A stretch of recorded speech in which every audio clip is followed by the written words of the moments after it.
Има вечери, в които тишината влиза първа. Сяда срещу мен, сякаш винаги е знаела адреса ми. Не казва нищо, само мирише на живот, който някога наричах утре.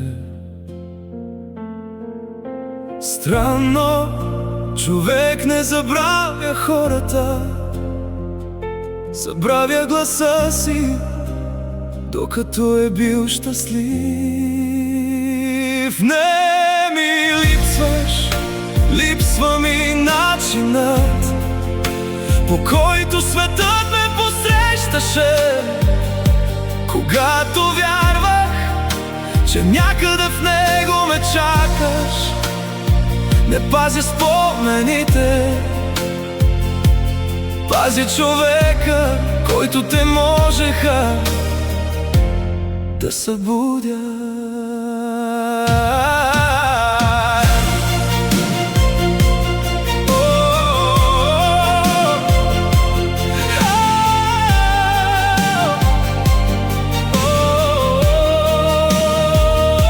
Понякога улиците улавят аромат, който не принадлежи на никого, и за секунда цялото ми настояще прави място на едно старо ако.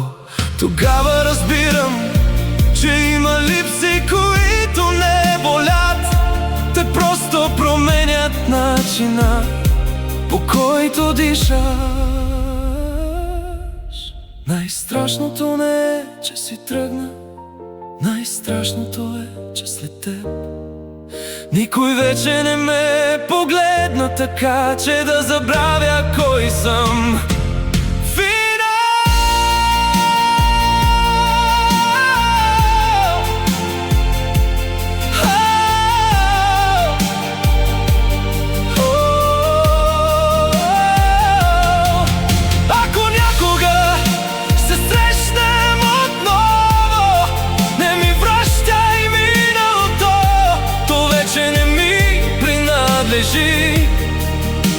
Само ми кажи, дали ти понякога ти липсва човек, който никога не успяхме да станем.